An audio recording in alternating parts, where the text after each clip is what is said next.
Hello everyone, welcome to जेनिक। आज का वीडियो का टॉपिक है how to avoid silly mistakes, है ना। और ये बहुत ज़्यादा इंपॉर्टेंट है। अगर इसके इम्पोर्टेंस में जाएं तो अगर आप डिफरेंट जिस भी एग्जाम में अपीयर होने जा रहे हैं, चाहे वो गेट हो, चाहे एससी हो और बहुत सारे और टेक्निकल एग्जाम, तो अगर आप सिली मिस्टेक्स करते हैं और अगर नहीं करते हैं तो इसमें बहुत ज़्यादा आपके स्कोर में और आपके रैंक में डिफरेंस आता है। जैसे कि अगर आपने सिली मिस्टेक्स की है तो आपकी रैंक अगर मान लो 200 आई है, अगर नहीं करते तो शायद अंडर 100 आ सकती थी, अंडर 150 आ सकती थी। आपकी रैंक 500 आई है, आपने सिली मिस्टेक की है, नहीं करते तो वो रैंक 200 आ सकती थी, 250 आ सकती थी। आपकी रैंक 50 आई है, आप सिली मिस्टेक नहीं करते तो आपकी रैंक शायद 25 30 भी आ सकती थी, है ना। इतना डिफरेंस रहता है। और जितने लोअर रैंक पे आप जाओगे, मतलब 5000 6000 पे, वहां तो एक एक छोटी सिली मिस्टेक पे हजार रैंक का डिफरेंस आ जाता है ना। तो इतना ज्यादा इंपॉर्टेंट है सिली मिस्टेक्स को अवॉइड करना, है ना।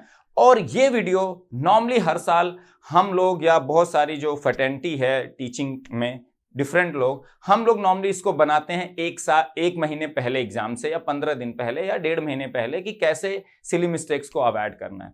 मैंने इस साल थोड़ा सा एनालिसिस की। इस साल भी मेरे बहुत सारे ऐसे स्टूडेंट थे जिनका पोटेंशियल तो अच्छा था, बट वो उतना परफॉर्म नहीं कर पाए due to this silly mistakes, है ना।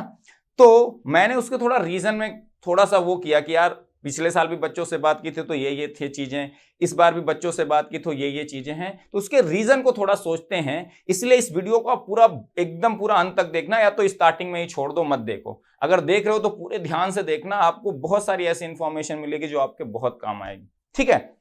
तो उस रीजन पे जब मैं गया तो मैंने देखा कि वो रीजन ऐसा नहीं है कि वो 15 दिन 20 दिन पहले या एक महीने बच्चे को बताया जाएगा उसके बारे में कि बेटा ये करो, ये करो, और वो आपकी वो कमियां दूर हो जाएंगी, वो सिली मिस्टेक होने के जो रीजंस हैं वो अचानक से गायब हो जाएंगे। नहीं पॉसिबल है। इसीलिए मैंने सोचा कि इस बार ये वीडियो जब स्टार्टिंग से जो गेट की प्रिपरेशन कर रहे हैं या ईएससी के प्रिपरेशन कर रहे हैं जो बच्चे, उनके लिए मैं ये वीडियो अभी से ही बना देता हूं, ताकि इन चीजों का ध्यान अगर वो रखेंगे और इन चीजों की आदत डेवलप करेंगे, तभी जाके वो फाइनल एग्जाम में सिली मिस्टेक्स को बहुत हद तक मिनिमाइज कर सकते हैं, बहुत कम कर सकते हैं, है ना। तो ये रीजंस लॉन्ग टर्म इनकी आपको क्योर करनी पड़ेगी, लॉन्ग टर्म तक इनकी आदत डेवलप करनी पड़ेगी, तब जाके ये अवॉइड हो पाएंगे। ऐसे इतने इजीली नहीं हो पाएंगे, ठीक है ना।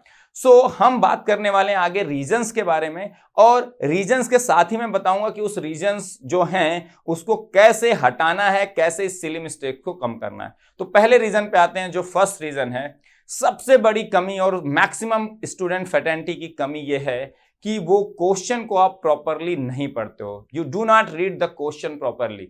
ये मेरा कहने का मतलब क्वेश्चन प्रॉपरली पढ़ने से है कि आप क्वेश्चन एक बार में एक कांस्टेंट और एक नॉर्मल स्पीड में पढ़ के मैक्सिमम इंफॉर्मेशन गैदर कर पाए। आपको जो टॉपिक आते हैं उसको आप बहुत जल्दी पढ़ने की कोशिश करते हो, जो नहीं आता उसको 2-3 बार धीरे धीरे पढ़े ही जा रहे हो, है ना। टाइम वेस्टेज भी करते हो और इसकी वजह से सिली मिस्टेक्स होती है। जैसे आप फिल इन द ब्लैंक का क्वेश्चन है तो अप टू 2 डेसिमल प्लेस तक पहुंचा है, अप टू 3, ये चीजें आप एकदम लास्ट में अवॉइड कर देते हो। यार मुझे तो क्वेश्चन आता है, मैं तो भर ही दूंगा आराम से, अप टू 3 डेसिमल प्लेस भरना है कि अप टू 2, अवॉइड ही मार देते हो, है ना। ये आप करते हो। यूनिट क्या है, इसको भी अवॉइड मार देते हो। करंट हमेशा मिली एम्पियर में आपको निकालने की आदत पड़ी है ना, तो अगर वहां एम्पियर में फिल इन द ब्लैंक पूछा है, नहीं जी मिली एम्पियर में निकाल दिया और भर देंगे। सब कुछ क्वेश्चन में आते हुए आप क्वेश्चन का आंसर गलत निकाल के आ जाओ, आंसर गलत भर के आ जाओ, इसी को सिली मिस्टेक कह रहे हैं। और ये ब्लंडर मेरे अकॉर्डिंग है ना। इसके लिए आपको दंड मिलना चाहिए, अच्छा खासा पेनाल्टी मिलना चाहिए, और मिलता है। आपकी रैंक जो आनी चाहिए उससे आप बहुत पीछे चले जाते हो, ठीक है ना। आप क्वेश्चन को प्रॉपरली पढ़ने की आदत अभी से डालो। ये आदत आपको अचानक से 15 दिन एग्जाम के पहले नहीं डेवलप होगी, ये यकीन मानो।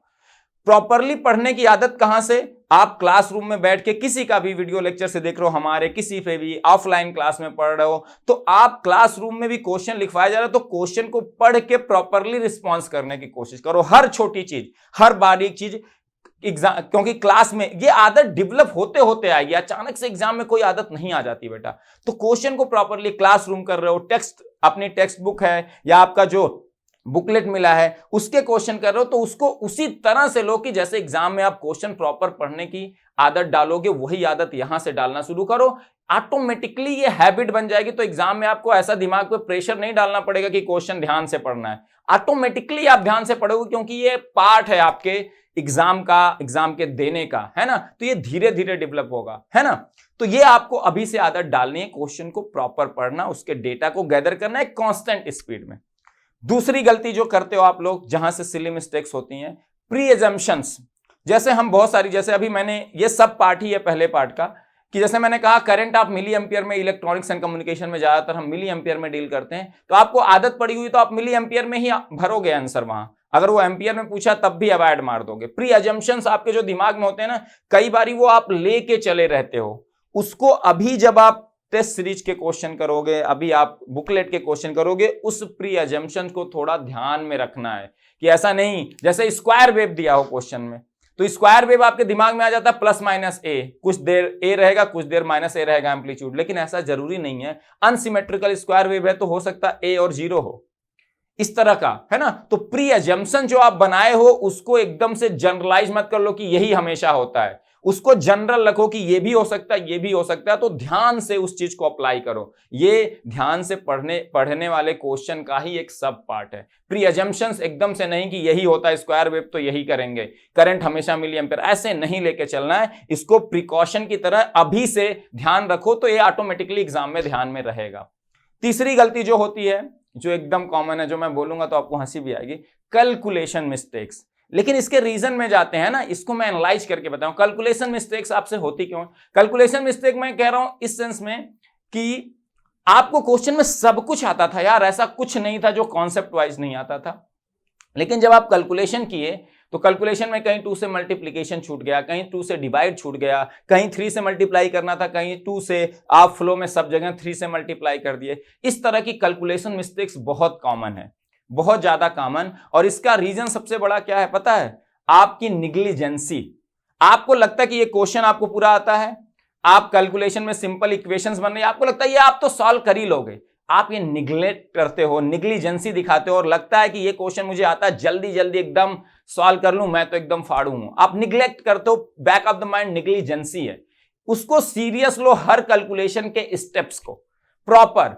और अगर कैलकुलेशन में मिस्टेक्स हो रही, तो मैंने बहुत बच्चों को देखा कैलकुलेशन के मिस्टेक को कभी सीरियसली नहीं लेते, उनको लगता है क्वेश्चन तो आता ही था ना, गलती से एक जगह 2 छूट गया, गलती से ये तो नहीं करूंगा एग्जाम में। करोगे, तुम अनइंटेंशनली करोगे, ये होता है। इसी साल तो हर साल निकलने के बाद यार ये मिस्टेक हो गया, ये तो आते हुए गलत हो गया, तुम्हें लोग कहते हुए मिलते हैं, तुम भी उसी का पार्ट होगे। जब भी कैलकुलेशन मिस्टेक हो, कैलकुलेशन पे भी अपने उतने ही सिंसियरली काम करो जितना बाकी कॉन्सेप्ट पढ़ने पे, बाकी चीजों पे करते हो, उतना ही सिंसियरली तुम्हें फिर से एफर्ट मारना चाहिए। कैलकुलेशन क्यों गलत हो रहा है उसके रीजन में जाओ, आप पाओगे आपके कैलकुलेशन के गलत होने में एक पैटर्न मिलेगा, है ना। वो मल्टीप्लीकेशन में जल्दबाजी में जो चीजें करो, एक पैटर्न सेट हो जाता है, वो गलतियां बार बार होती हैं। उसको लिखो, क्यों हो रहा है कैलकुलेशन मिस्टेक, उसको रिमूव करो, कैलकुलेशन की और प्रैक्टिस करो, कैलकुलेशन की क्या करो और प्रैक्टिस करो, ठीक है ना। और चौथा जो सबसे बड़ी प्रॉब्लम है, इन तीनों प्रॉब्लम की जड़ है चौथा प्रॉब्लम। इन तीनों प्रॉब्लम को रिमूव हो सकता है अगर चौथी चीज आपने की होती तो, जो चौथी चीज मैं बताने जा रहा हूं। आप कई लोगों को मैंने देखा है, ये उन लोगों के लिए स्पेशली है जो, है ना, कॉन्सेप्ट पढ़ते हैं, कॉन्सेप्ट बड़े अच्छे से समझते हैं, लेकिन enough number of questions practice नहीं करते हैं। उनको लगता है थोड़े बहुत क्वेश्चन प्रैक्टिस कर लिए, सही से कर लिए, हो गया। क्योंकि जब आप enough number of questions practice नहीं करते हो तो जो गलतियां आपसे होनी है, क्योंकि कुछ चीजें आपका दिमाग गलत करेगा, क्योंकि दिमाग को आपने बहुत सारी इंफॉर्मेशन नहीं भरी है ना, उसको फीडबैक मैकेनिज्म नहीं सिखाया है, तो आपका दिमाग वो गलतियां करेगा। अब आपने एनफ प्रैक्टिस नहीं करी तो वो गलतियां आपसे रूम पे तो हुई नहीं, क्योंकि आपने प्रैक्टिस ही बहुत कम करी, एनफ नंबर ऑफ क्वेश्चंस नहीं प्रैक्टिस किए, तो वो एग्जाम में गलतियां होंगी।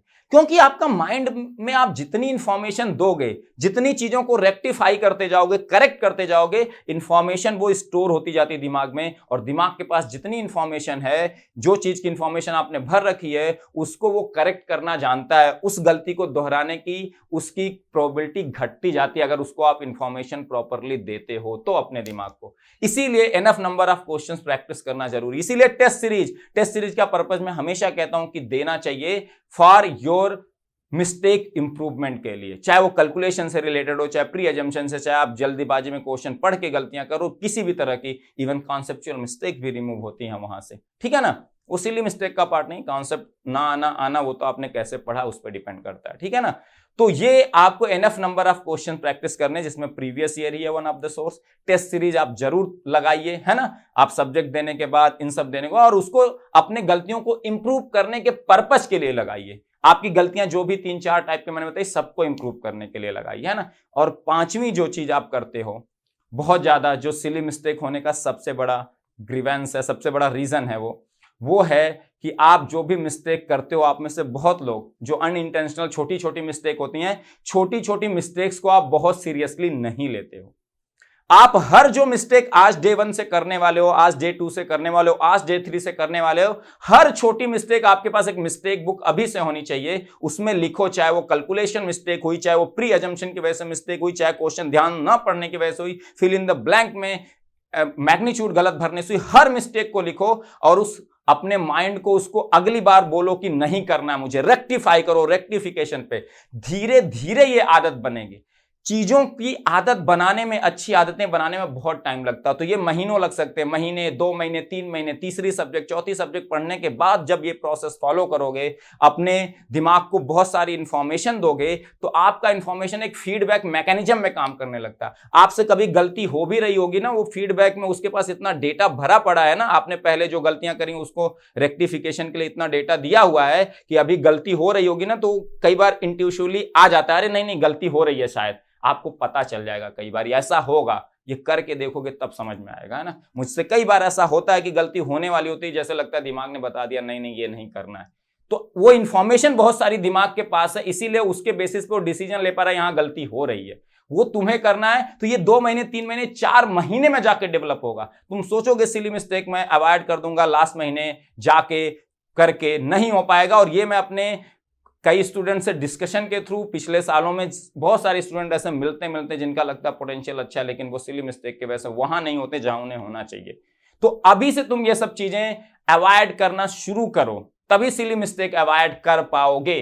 अपने प्रोसेस को इंप्रूव करो, अपनी थिंकिंग को इंप्रूव करो, हर छोटी चीज को सीरियसली लेना शुरू करो, अपने आप इंप्रूवमेंट आएगी। और जो चीज से नुकसान हो रहा है उसको हटा दो। ऐसी आदत डेवलप करो कि वो आपके इनहेरेंट प्रॉपर्टी बन जाए। क्वेश्चन को ध्यान से पढ़ना, ऐसा नहीं कि मुझे दिमाग को एग्जाम में, अच्छा आज गेट का एग्जाम है मैं क्वेश्चन को ध्यान से पढ़ूंगा, ये नहीं होने वाला, कभी नहीं हो सकता, है ना। अगर तुमने आदत बना ली ओवर द टाइम तो तुम अपने आप ध्यान से पढ़ोगे, चाहे गेट का पेपर दे दिया जाए तुम्हें, चाहे टेस्ट सीरीज का। आदत डेवलप करो जो ऑटोमेटिकली चीजें हो, जो आपकी इनहेरेंट हो, जिसको आपको जबरदस्ती करने की जरूरत ना पड़े, और उसमें टाइम लगता है, 15 दिन में नहीं डेवलप होता। आपकी जो बुरी आदतें इतने टाइम से डेवलप हुई हो नहीं हटेंगी।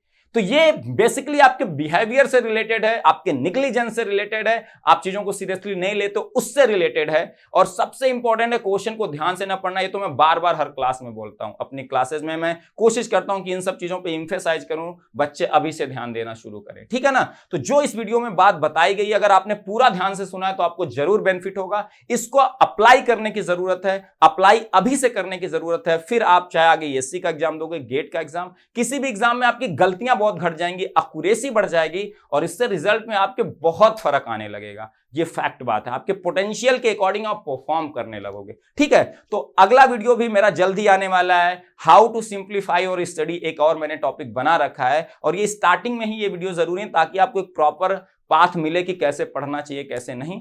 तो ये चीज आप इंप्लीमेंट करिए, आपको बहुत बेनिफिट होगा। और आप तैयारी तो कर ही रहे हो यार, मेहनत तो कर ही रहे हो, कुछ जो छोटी छोटी चीजें हैं वो इंप्रूव कर लोगे ना तो फोड़ फाड़ दोगे, ठीक है। तो मिलेंगे नेक्स्ट वीडियो में, और आप ऐसे फोड़ते रहिए, मेहनत करते रहिए, उसमें कभी पीछे मत हटिए।